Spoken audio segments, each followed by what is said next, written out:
Good morning. Chhatrapati Shivaji, Atmanirbhar Bharat, organic farming, Veer Savarkar, self reliant Bharat, renewable energy, Netaji, flag partners, Shri Vijayapuram. ఈ రోజున నేను ఇవ్వబోయే message Telangana ప్రజలకి. ఇక్కడ మీకు తెలంగాణకి సంబంధించినటువంటి ఒక ప్రొఫెసర్, జర్నలిస్ట్ నిన్న ఒక మీటింగ్ పెట్టడం జరిగింది. ఆంధ్ర ఇనుప బూట్ల కింద నలుగుతున్న తెలంగాణ సమాజం. ఇది బ్యాక్లో ఒక బ్యానర్ కట్టడం జరిగింది. కొంతమంది జర్నలిస్టులు మాట్లాడడం జరిగింది. అసలు వివాదానికి కారణం ఎవరు? ఈ వివాదానికి సంబంధించి మీకు ఒక తప్పుడు సమాచారం వచ్చింది ప్రొఫెసర్ నాగేశ్వరరావు గారు. ఆ సమాచారాన్ని మీరు ఎనలైజ్ చేయడం జరిగింది. అది మీకు తప్పుడు సమాచారం అందింది అని తెలుసుకుని మీరు మీ వ్యాఖ్యల్ని విత్డ్రా చేసుకోవడం జరిగింది. జనసేనలోని ఒక సీనియర్ నాయకుడి రిక్వెస్ట్ తోటి.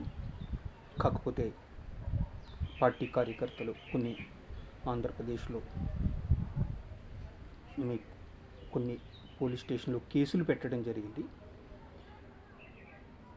ఈ వివాదం పెద్దదవుతుంది. మీరు నా వ్యాఖ్యల్ని వెనక్కి తీసుకుంటున్నానని మాట్లాడి మరి వేరొక ఛానల్లోకి వెళ్ళి మీరు మరోసారి రెచ్చగొట్టే ప్రయత్నం చేయడం జరిగింది. ఇప్పుడు మీరు ఈ సమస్యలోంచి ఎలా బయటకు రావాలో తెలియక మీ స్వార్థం కోసం తెలంగాణ సెంటిమెంట్ని ఉపయోగించుకుని తెలంగాణ మీద ఆంధ్ర ప్రజలు దాడి అని చిత్రీకరించే ప్రయత్నం చేస్తున్నారు. అంటే మీరు ఒక ఛానల్ పెట్టుకుని మీరు ఏదేదో పిచ్చి పిచ్చి సమాచారాలు తీసుకుని, అంటే మీ వెనుక మీతో పాటు నేను మాట్లాడిన వాళ్ళందరూ కూడా, ఇందులో చాలామంది యూట్యూబర్స్ ఉన్నారు. వీళ్ళందరూ కూడా కేంద్ర ప్రభుత్వం మీద, ఎన్డీఏ ప్రభుత్వం మీద విమర్శలు గుప్పిస్తూ ఉంటారు. హిందూ మతం మీద విమర్శలు గుప్పిస్తూ ఉంటారు. వీళ్ళ నేపథ్యం ఇది. అంటే అటు కేంద్ర ప్రభుత్వంలో కానీ, ఇటు ఎన్డీఏ పాలిత రాష్ట్రాల్లో కానీ అంటే ఒక్క మంచి పని కూడా జరగట్లేదా? మీకు ఒక మంచి పని కూడా మీకు కనిపించదు. హిందూ మతాన్ని విమర్శిస్తూ ఉంటారు. అంటే మీరు ఇక్కడికి వచ్చి అసలు తెలంగాణ వాదం ఏర్పడింది. తెలంగాణ వాదం సందర్భంగా ఒక పోరాటం జరిగింది. కొంతమంది అమాయకులు ఇందులో ప్రాణాలు త్యాగం చేయడం జరిగింది. ఈ ప్రాణాలు త్యాగాలు చేసినటువంటి వాళ్ళకి ఈ తెలంగాణ సమాజం ఇటువంటి గుర్తింపునిచ్చింది. ఈ ప్రాణత్యాగం చేసిన కుటుంబాలకి ఎటువంటి ఈ 10 సంవత్సరాల టీఆర్ఎస్ ప్రభుత్వంలో కానీ, ఇప్పుడున్న కాంగ్రెస్ 2 సంవత్సరాల పరిపాలనలో కానీ, 2.5 సంవత్సరాల పరిపాలనలో కానీ ఈ తెలంగాణ ఉద్యమంలో ప్రాణాలు త్యాగాలు చేసినటువంటి ఈ వ్యక్తుల యొక్క కుటుంబాలకి ఏ విధమైన మీరు అండదండలు ఇవ్వడం జరిగింది తెలంగాణ సమాజం? ఇది మీరు తెలియచేయాలి. అంటే మీ రాష్ట్రంలో అసలు సమస్యలే లేవా? ఇచ్చిన హామీల్ని అమలు పరచలేక ప్రజల్ని తప్పుదోవ పట్టించడానికి మీలాంటి వాళ్ళి ఆంధ్ర మీదకి మీ యొక్క కోపాన్ని మళ్లించడం జరుగుతుంది. దానికి మీలాంటి మేధావులు సహకరిస్తున్నారు.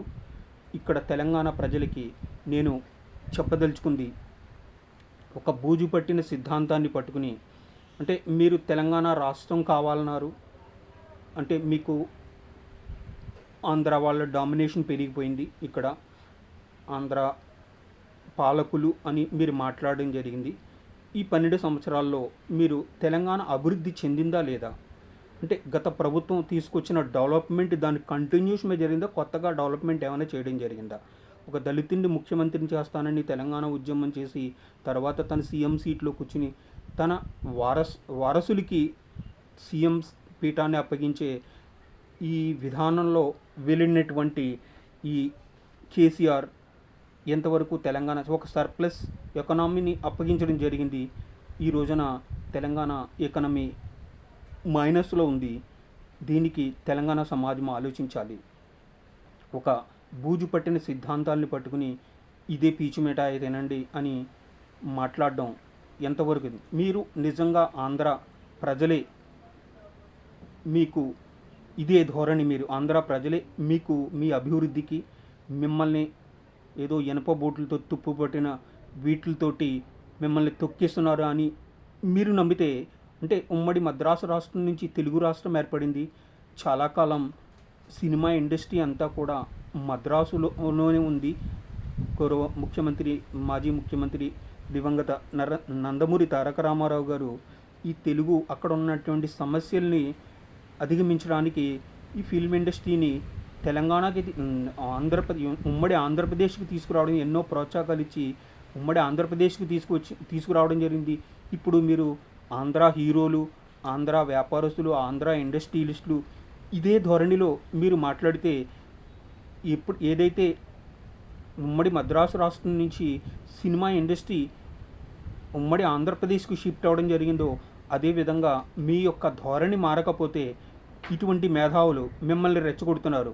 తెలంగాణ అభివృద్ధికి అంటే వీళ్ళ సిద్ధాంతము, వీళ్ళ మూలాలన్నీ కూడా మావోయిజం, నక్సలిజం, ఈ మూలాలు, ఈ సిద్ధాంతాలని నమ్మే వ్యక్తులు మిమ్మల్ని తప్పుదోవ పడింది. ఇది చదువుకున్న వ్యక్తులు గిరిజన ప్రాంతాల్లోకి వెళ్ళి అక్కడ మావోయిస్టులు, నక్సలిస్టులుగా ఈ అభివృద్ధిని అడ్డుకోవడం జరిగింది. కొంతమంది కొన్ని గ్రామాలు వెనకబడటం జరిగింది. తెలంగాణ వెనుకబాటుతనానికి ప్రధాన కారణం ఇది తెలుసుకోవాలి. ఇప్పుడు ఈ ఆధునిక ప్రపంచంలో మీరు కోరుకున్న తెలంగాణ రాష్ట్రం ఏర్పడింది. ఈ తెలంగాణ రాష్ట్రం ఏర్పడిన తర్వాత మీరు అక్కడ ఎన్నుకున్న ప్రభుత్వాలని ప్రశ్నించడం మానేస్తున్నారు. కేంద్ర ప్రభుత్వాన్ని ప్రశ్నిస్తున్నారు. గత ప్రభుత్వాలు స్వాతంత్ర్యం వచ్చిన తర్వాత పనిచేసిన ప్రభుత్వాలు ఏ విధంగా పనిచేసినాయి, ఇప్పుడున్న భారతీయ జనతా పార్టీ నరేంద్ర మోదీ గారి నాయకత్వంలో ఈ దేశం ఎంత అభివృద్ధి పదంలోకి నడుస్తోంది. ప్రపంచ ఆర్థిక వ్యవస్థలోనే అతిపెద్ద ఆర్థిక వ్యవస్థగా మనం అడుగులు వేస్తున్నాము. ఇక్కడ తెలంగాణ మన దేశంలోనే అత్యంత ధనిక రాష్ట్రమైనటువంటి ఈ తెలంగాణ రాష్ట్రం ఈ ప్రాంతీయ వాదంతో, తెలంగాణ వాదంతో ఏర్పడడం జరిగింది. ఈ తెలంగాణ వాదంతో ఏర్పడినటువంటి ఈ రాష్ట్రం ఈ రోజున మన దేశంలో ఆర్థికంగా ఏ విధమైన పరిస్థితుల్లో ఉంది, ఇది తెలంగాణ ప్రజలు తెలుసుకోవాలి. ఇటువంటి బూజుపట్టిన సిద్ధాంతాలతోటి మిమ్మల్ని ఒక తప్పుడు సమాచారం ఇచ్చి మీడియాకి ఆ సమాచారాన్ని ఇచ్చి తప్పుకోవడానికి తెలంగాణ సెంటిమెంట్ని తీసుకురావడం కొంతమంది జర్నలిస్టులు ముసుగులో మిమ్మల్ని తప్పుదోవడి తెలంగాణ సెంటిమెంట్ బయటికి అసలు ఆంధ్రాలో జరిగిన రాజకీయ పరిణామాలకి ఒక ఎనాలిసిస్ చేయండి. ఆ ఎనాలిసిస్ మీకు తప్పుడు సమాచారం నిర్ధారించుకోవాల్సిన అవసరం ఉంది. అది నిర్ధారించుకోకుండా మీరు మీడియాలో మాట్లాడడం జరిగింది. దాని పరిణామాలు వస్తాయి. ఇదే తెలంగాణ ఆంధ్రప్రదేశ్కు చెందినటువంటి ఒక ఎంపీ రఘురామకృష్ణరాజు గారిని ఇక్కడ తెలంగాణలో అరెస్ట్ చేయడం జరిగింది. తెలంగాణ పోలీసులు అటు ఆంధ్ర సిఐడి పోలీసులు వస్తే తెలంగాణ పోలీసులు సహకరించడం జరిగింది. ఇక్కడ ఒక నిజంగా ఆంధ్ర పోలీసులు మిమ్మల్ని అరెస్ట్ చేయడానికి వస్తే మీ దగ్గర మీ నిజంగా ధైర్యం ఉంటే మీరు విచారణకు ముందుకు రావాలి. ఆంధ్ర పోలీసులు సహకరించాలి, ఇటు తెలంగాణ పోలీసులు కూడా సహకరించాలి. ఇది తెలంగాణ ప్రజలు తెలుసుకోవాలి. అంటే ఒక తప్పుదోవ పట్టించాడో ఒక వ్యక్తి, లేదా ఒక తప్పుడు సమాచారంతో ఒక ఎనాలిసిస్ జరిగింది ఒక ఎనలిస్టు. ఆ ఎనలిస్టు ఈ రోజున తెలంగాణ సెంటిమెంట్ని, తెలంగాణ వాదాన్ని ముందుకు తీసుకొస్తున్నాడు. అంటే ఇది మనం తెలంగాణ అభివృద్ధి పదంలో నడుస్తుందా? ఇప్పుడు అంటే కొన్ని గొడవలు కూడా జరిగింది ఫ్రీక్వెంట్గా. ఇక్కడి నుంచి ఒక వ్యక్తి వెళ్ళి ఒక మార్వాడితో గొడవ పెట్టుకోవడం జరిగింది. ఈ మార్వాడీలందరూ తెలంగాణ వదిలి వెళ్ళిపోవాలి అని పెద్ద గొడవ చేయడం జరిగింది. ఇదేనా మన భారతీయులుగా మన దేశం? అంటే ఒక హైదరాబాద్ అనేది ఉమ్మడి ఆంధ్రప్రదేశ్లో ఆంధ్ర తెలంగాణ ప్రజలు ఉమ్మడిగా దీన్ని నిర్మించుకోవడం జరిగింది. ఇప్పుడు ఆంధ్రప్రదేశ్ వేరే రాష్ట్రంగా ఏర్పడడం జరిగింది తెలంగాణ నుంచి విడిపోయి. ఇక్కడ అటు ఆంధ్రప్రదేశ్లో క్యాపిటల్ నిర్మాణం జరుగుతుంది, అభివృద్ధి పదంలో ముందుకు దూసి వెళుతోంది. రేపొద్దున భవిష్యత్తులో ఇటు తెలంగాణ యువకులు ఉద్యోగరీత్యా ఆంధ్రాకు రావచ్చు. అప్పుడు కూడా మేము ఇలా మాట్లాడడం సమంజసమా? మాకు కలిసిమెలిసి ఉండటం మాత్రమే తెలుసు. ఆంధ్ర ప్రజలకి ఇలా విడగొట్టి ప్రాంతీయ తత్వాలతోటి, ప్రాంతీయ వాదాలతోటి ప్రజల్ని రెచ్చగొట్టి అభివృద్ధికి ఆటంకపరిచే ఈ బూజు పట్టిన ఈ నక్సల్వాదం, మావోయిజం వాదాలతో ఉన్న వాళ్ళతోటి తెలంగాణ ప్రజలు తస్మాత్ జాగ్రత్త. ఇప్పుడు హైదరాబాదు విశ్వనగరం ఐటీ ప్రపంచవ్యాప్తంగా ఐటీ ఉత్పత్తులు ఇక్కడి నుంచి ఎగుమతి చేయడం జరుగుతోంది. దేశంలోని వివిధ ప్రాంతాల్లోనే ఉన్నటువంటి యువకులు ఇక్కడ ఉద్యోగాలు కోసం ఇక్కడ స్థిరపడడం జరిగింది. ఇటువంటి వాళ్ళందరిలోనూ అభద్రతా భావాన్ని సృష్టించి ఇటువంటి బూజుపట్టిన సిద్ధాంతాలతోటి ఇటు ఒక యూట్యూబ్ ఛానల్ పెట్టుకుని యూట్యూబ్లో ఒక తప్పుడు సమాచారాన్ని ఇచ్చి ఆ తప్పుడు సమాచారం నుంచి బయటికి ఎలా రావాలో తెలియక పోలీస్ కేసులు అవుతాయి అని ధైర్యంగా ఎదుర్కొనలేక కొంతమంది తెలంగాణ జర్నలిస్టుని తీసుకొని ఆంధ్ర ఇనుప బూట్ల కింద తెలంగాణ సమాజం నలిగిపోతుంది అని పెద్ద పెద్ద మాటలు మాట్లాడడం జరుగుతుంది. ఈ ప్రొఫెసరు తెలంగాణ ప్రజలు తెలుసుకోవాలి. అంటే ఇక్కడ ప్రొఫెసర్ కోదండరామ్ గారు తెలంగాణ ఉద్యమంలో ఎంతో కృషి చేయడం జరిగింది. ఈ రోజున ఆయన పరిస్థితి ఏంటి, ఆయన పక్కన పెట్టడం జరిగింది. ఇప్పుడు ఈయన మళ్ళీ ఆంధ్ర ప్రజలు బూట్ల కింద నలిగిపోతున్న తెలంగాణ సమాజం అని ఒక మీటింగ్ పెట్టి కొంతమంది దేశ వ్యతిరేక జర్నలిస్ట్ని పెట్టుకుని ఇతను తెలంగాణ ప్రజలను రెచ్చగొట్టడం జరుగుతోంది.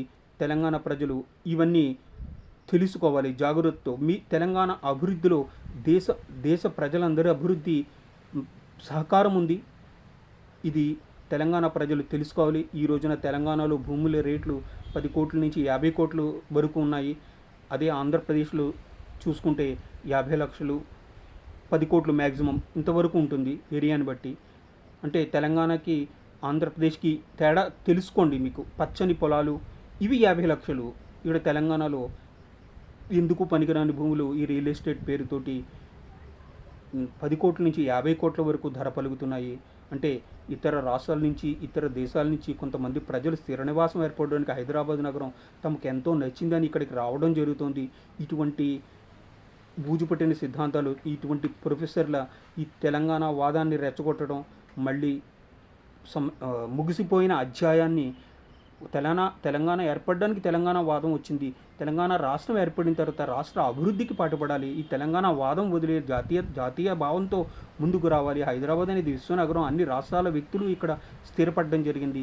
ఇటువంటి వ్యక్తులకు అభద్రతా భావం సృష్టించే విధంగా ఇటువంటి ఆంధ్ర రాజకీయాల్లో వేలు పెట్టి మీరు యుద్ధం స్టార్ట్ చేశారు, నేను ముగిస్తానని మాట్లాడుతున్నాడు ఈ ప్రొఫెసరు. అసలు ఎవరు తప్పుడు సమాచారాన్ని ఇవ్వడం జరిగింది మీడియాకి, ఏ తప్పుడు సమాచారం తీసుకుని ఈయన ఎనలైజ్ చేయడం జరిగింది. ఇప్పుడు తెలంగాణ వాదాన్ని అడ్డం పెట్టుకుని ఆంధ్ర ఇనుప బూట్ల కింద నిలిగిపోతున్న తెలంగాణ సమాజం అని ఒక ప్రజల్ని రెచ్చగొట్టడం జరుగుతుంది. ఇటువంటి వ్యక్తులు సమాజానికి ఎంతో ప్రమాదకరం. ఇటువంటి ఇంటలెక్చువల్స్ మేధావులు తెలంగాణ సమాజాన్ని మొదటి నుంచి చాలా మోసం చేస్తున్నారు. అసలు తెలంగాణ అభివృద్ధిలో ముందుకు దూసుకు వెళుతోంది. దీనికి ప్రజలు ఇటువంటి వ్యక్తులు అంటే పక్క రాష్ట్రాల్లో ఎలక్షన్ జరిగితే తెలంగాణలో ఈ స్ట్రాటజిస్టులు కొంత తీసుకోవడం జరుగుతుంది. ఇది కూడా తెలంగాణ ప్రజలు తెలుసుకోలే. పక్కన తమిళనాడులో రాష్ట్రంలో ఎలక్షన్స్ అయితే ఇక్కడ కొంతమంది మేధావులు బయటకు వచ్చి ఎన్నో రకాల ఫ్రిక్షన్లు సృష్టించడం జరిగింది. ఇటు ఆంధ్రప్రదేశ్ ఇప్పుడు ఈ ప్రొఫెసర్ తీసుకున్న ఈ స్టాండ్ వల్ల 2 రాష్ట్రాల మధ్య సౌద్భావ వాతావరణం దెబ్బతినబోతోంది. 2 రాష్ట్రాల మధ్య శాంతి వాతావరణం నెలకొనాలి. ఇటువంటి మేధావులు మాటలు నమ్మి మోసపోవద్దు. తస్మాత్ జాగ్రత్త. తెలంగాణ ప్రజలు తెలంగాణ ప్రజలు కలిసి ఉండాలి. రాష్ట్రంలో అభివృద్ధిలో మీ రాష్ట్రం మా రాష్ట్రం అభివృద్ధిలో పోటీ పడాలి. ఇది నేను మిమ్మల్ని కోరుకుంటున్నాను. మనం అందరూ భారతీయులం. ఇది తెలంగాణ ప్రజలు తెలుసుకోవాలి. ఇప్పుడైతే నా యొక్క విన్నపం తెలంగాణ ప్రజలకి, ఇటు తెలంగాణ రాష్ట్రం ఏర్పడడానికి ఇటు టీఆర్ఎస్ ప్రభుత్వం, TRS party plus Congress party, Bharatiya Janata party 3 పార్టీలు సహకరించినాయి. ఇప్పుడు మీరు 10 సంవత్సరాల టీఆర్ఎస్ 9 సంవత్సరాల చెల్లెరు టీఆర్ఎస్ ప్రభుత్వాన్ని పరిపాలన చూశారు. ఇప్పుడు కాంగ్రెస్ ప్రభుత్వ పరిపాలన చూస్తున్నారు. ఇప్పుడు రాబోయే ఎన్నికల్లో భారతీయ జనతా పార్టీకి కూడా ఒక అవకాశం ఇవ్వండి.